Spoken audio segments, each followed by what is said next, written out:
All right, and welcome back to this episode of Assembly Unfiltered. With the recent controversy from Elon Musk's planned takeover of Twitter and at the time of this recording, the 2022 midterm elections approaching, it seems like it's a time to look at the role of social media in elections and social discourse. So in today's episode, we're going to look at the big bad bot problem that Elon Musk highlighted, censorship, which has come up as part of his attempted takeover of Twitter. More deeply, why is discourse actually impossible in social media and why actually social media likes it that way?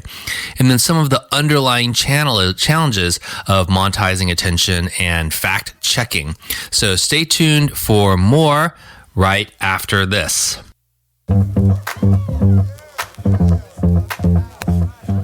Welcome to Assembly Unfiltered. I'm your host, Satchel, and co-founder of Assembly, the Learn to Earn platform.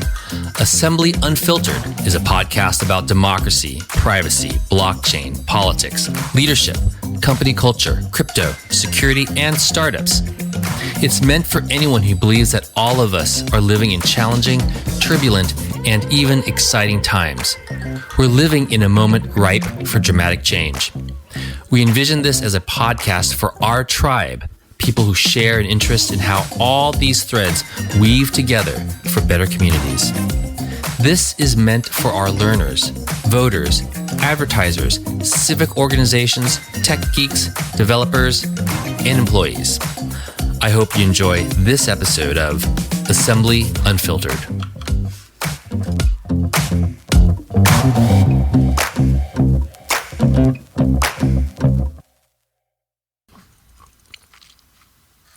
All right, so let's go through. We highlighted at the top of the show some of the key things that we want to talk about in terms of defining the problem, and then try to hone in on some of the design space here. So the first one was the big bad bot problem. And I think this reveals something that hasn't been really widely discussed as much, but it really is part of the issue, is we don't really know who's on these platforms. These platforms like Twitter and Facebook are very close. So there have been some concerns about is, for example, Facebook really sharing the correct reach numbers when they're to its advertisers, and similar with Twitter. And so I think this is highlighting a more fundamental problem, that you don't have true identity and a way to understand that without violating privacy. In fact, it's kind of like the opposite when it comes to real people is there's no verification of who they are, but a lot of their private data is just kind of like spread out in the open and accessible. The second thing is just, hey, the way bots can manipulate most of these platforms. It's sort of adjunct to this. They can pretend to be users, they can pretend to be viewers, and so they'll never ever buy anything, even though they can register as clicks or views. So all of that is just kind of like a big swarming mess when you have something that's open, and they're motivated to do that. They want to get as many people onto the platform as possible. Even now, if you go onto whether it's Twitter or Facebook, they're always asking you, can you invite your friends? How do you bring more people? Can we go into your address book? And so there's an underlying motivation, as is expected with any kind of ad platform, to get as many people as possible. Now, this is sort of just sort of the tip of the iceberg of the problem, but I think it's a good way to lean into it. I mean, it is really a big problem, and we're just scratching the surface. Now, the sort of related issue is that's also come up with the Musk buyout of Twitter has been claims of censorship. So true or false, seems like everybody has a claim that Twitter has been censoring them. And so it's kind of like, well, it's either everybody's being censored or only one side's being censored or nobody's being censored. Either way, it's pretty clear nobody can trust it. It's unclear what, for example, hashtags are being promoted. There are some who will claim that they have content that's super popular. They've taken over hashtag. But as it grows, because Twitter doesn't like it, they shut it down.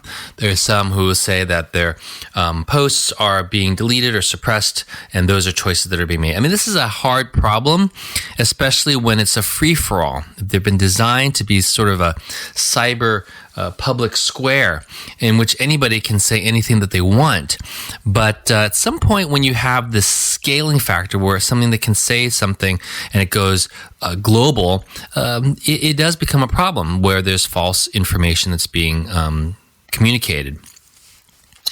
And then sort of related to that is there isn't real true discourse on social media. Like as soon as you wade into it, it's pretty much a battle of name calling and emotional reactions and cancel culture. And it's sort of fed into real life. I think people are so used to being able to express themselves and to take down other people at the slightest offense without any recourse to reasoning. And that's carried over into real life, into the workplace, into pretty much any kind of attempt to have discourse where there's two people on different sides. There will just be this emotional outcry and no way to get at a reasoned position because the extremists just scream louder on both sides. The other problem with social media is its business model is, and this gets a little bit trickier, and I'm sure there's subsequent, episodes where we'll go into it in more detail and perhaps bring in some experts on this, but it's kind of like with these ad platforms, it's sort of difficult to monetize attention. Like nobody's coming there to learn about these civic issues or political issues to get into it. They're there for entertainment. They're there to rant. They're there to troll. They're there to just because they're bored. So they're kind of scrolling through their feed, just trying to find the latest tidbits on whatever is on their mind. I actually think while the reach is great, it just seems like a very difficult model for like really effective advertising in terms of the information that they have about somebody and their intent. And of course, that is why there's so much third-party data, because in order for them to sell the targeting and the demographics and intent to advertisers, they needed more data. And so they got third-party data, they try to track it. And that's how they made it sort of interesting, because nobody's really there to encounter the information for ads. Compare that to, say, Google, where there is some intent to find something. And so an ad which is picked up, you are searching for something, is more likely to be relevant. And that's sort of been a big success factor to their business model. And then related to this is, as long as you're having content that's related to public policy, fact-checking matters. Like, you could say that fact-checking matters across anything. But if you're trying to decide, where you go on vacation, it's a little bit less important than determining whether a medicine will cause, a brain tumor or not. So those are some of the things I think are the evident problems with Twitter, just sort of off the top of my head, and social media in general, especially when it comes down to elections. When you add all those and compound them with the overall scale and reach, it doesn't seem like an awesome sort of environment to even want to have political ads and to engage in a conversation so that someone can the ultimate decision is to make the right choice. I mean, that really should be what both sides of a given issue or a campaign should ultimately want, is that they're persuading people to make the right decision. And those people on either side have strong reasons to do that. But the nature of social media doesn't invite that. So as a result, when in Rome, do as the Romans do. They're going to play by these rules that are the underpinning, the actual DNA of these social media platforms. So, given those sort of 5 framing of the problems, what are the potential solutions? How should we actually think about it? So the first one I talked about was the big, bad bot problem. And so I think whatever solution, and I don't think social media is it, but we know the pieces should be some way to have both better identity while preserving better privacy. In other words, whatever platform should involve verification of this is actually somebody, but who that person is and the details about that person should actually be private to the degree that it can't be shared or sold to a third party or leaked in any way. And I think we are starting to see those kind of solutions really take hold in the imagination and in technology. We're able to then really identify when someone comes onto a platform in the same way that, say, a bank needs to engage in KYC or know your customer and go through some identification. Okay, we know who you are, but also ensure that that information never gets tied to your activity on a given platform. So there's better privacy. And I think whatever solution is able to do that involves a workflow of, hey, if you want to get involved or you want to have a higher level, you have to provide more proof of your identity. But we're assuring you that it's encrypted and those keys are not really readily available outside, and that any kind of identifier that you do use or you do have isn't really directly tied. Those types of things ensure privacy. So that solves for the big bot problem. And that's a win for the advertisers to know this is a real person and the information they're providing, at least from a first party perspective, are somewhat verifiable. I mean, that's actually very valuable. In the beginning, the fact that there was supposedly a real person associated with Facebook was the way they differentiate themselves from Facebook and from a lot of anonymous forums. But this real person, there's such little verification that they've almost sort of become the MySpace in a way, and Twitter certainly has with their bot problem. So then the related thing is, well, do I want to get on a platform where I might be censored, or the information that I want to get, I'll experience censorship? And I think that's less of a policy, and most discussions have been trying to be around regulation. But I really think this is also, similar to identity and privacy, a technology solution.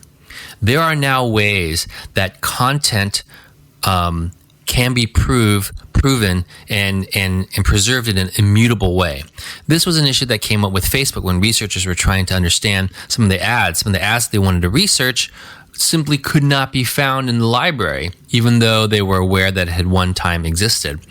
So I think garnering trust and saying, look, the content that's going to be on a given platform should be immutable.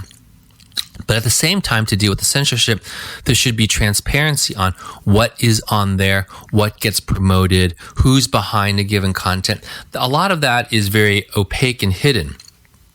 But if there's some way to ensure immutability so that people can investigate and research what content was there, associated with transparency, well, what is the content? How quickly can we surface it? Who did it? What was sort of the reason why it got promoted or not? Those kinds of things start to build up more trust and reduce the claims of censorship. And the third problem they talked about was it's just impossible to have discourse on social media, and they actually want it that way. The more extreme and virulent the content is, the more engagement they'll have, the more people will flock to it, the more rants and trolling there'll be, and so that's just great for their numbers in terms of impressions and reach. The business modeling aside, I think we can always solve for the business model is what is the counter to this? What is a way for the end goal, which is somebody trying to make a determination on sort of an electoral issue, instead of wading into the cesspool of social media, where should they go? And I think it's a closed environment that has both sides, where they're conditioned or required in a form factor to have reasoned debate. And ultimately, the person's engaging a different part of their brain rather than sort of the lizard brain reacting to accusations and extreme emotion. They're just learning. They're learning and trying to make a decision in a learning fashion. Now, the problem is reason, debate, and learning, those are not entertaining. And social media is very entertaining. And we know that to reach scale, you pretty much have to go to the least common denominator, or that's the assumption. I mean, sort of, I guess, the difference between people who watch PBS and, reality television shows. But I think we don't have to make this a false choice. Like, I think I think there is something where you can try to engage more people, incentivize them, bring in the elements of fun and entertainment. But at the end of the day, there's still a reason, debate, and learning. And so to me, that's the design space that if we can crack that, you still have people kind of like going out of the entertainment factor, the sort of a baser elements, but then their higher angels are sort of activated with reason, debate, and learning. The fourth problem we talked about was the challenge of monetizing attention. And that's sort of, they monetize the fact that they want you to come and look at these interrupt-driven ads. You're in the middle of doing something else that's unrelated. They have to have an ad that attracts your attention so you'll click through it. And so there really is sort of like this clickbaity attempt, or it's interrupt-driven, and that sort of drives a lot of their behavior. And I don't think it's actually great for advertisers. The advertiser needs to then think, well, the person actually doesn't want to be doing this, and they can scroll away from it pretty easily. So how do I attract their attention so they'll click through it? And the reality is, well, their attention is being monetized in some ways anyways. Why don't we just really monetize the attention? And is there a way to do that in a way that doesn't create a lot of fraud? And so there's still some challenges, but look, you want people's attention, and it is being monetized. Let's really monetize that. And I would say it's actually finding a way to pay someone for their time to take a look at it, and understand that, look, the ad is itself, you have to pay for it, and you're trying to find some ways to take the fact that somebody's using a tool for free and get them to pay attention to your paid ad.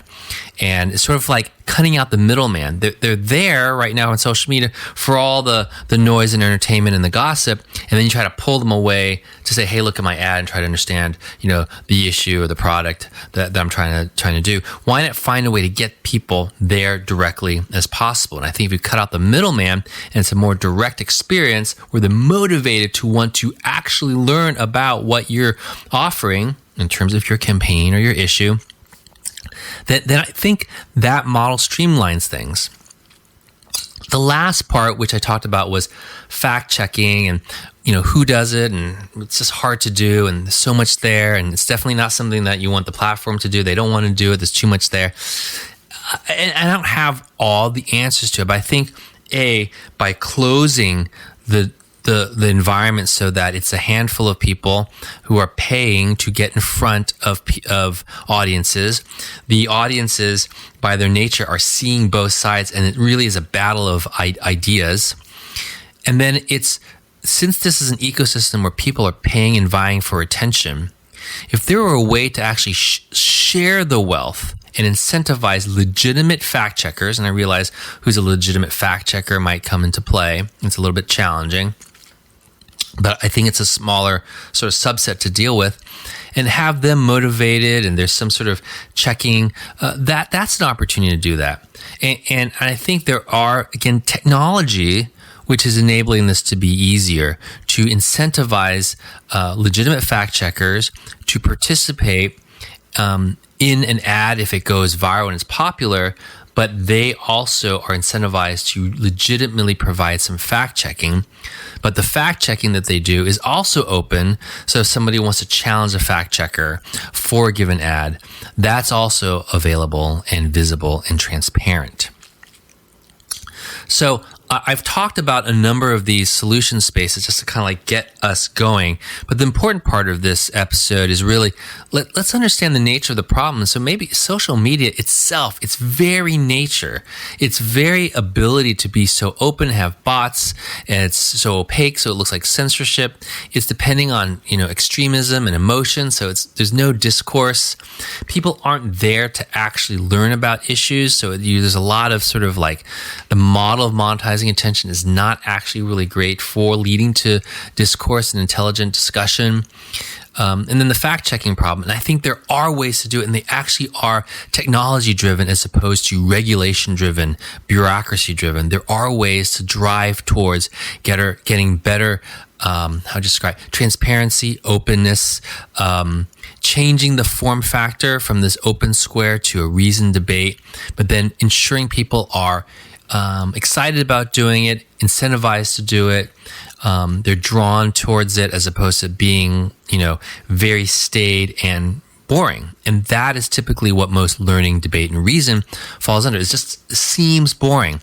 But when we can solve that and people are able to compensate for their time to do their duty, to vote intelligently, to look at the facts, I think we can actually solve it. But it is not social media. There's just too much inherent in the very nature of the beast that it is not a good platform for this kind of engagement in advertising. So that's it for today's episode, and looking forward for your comments and for you to come back for the next one. Thanks again. Bye now.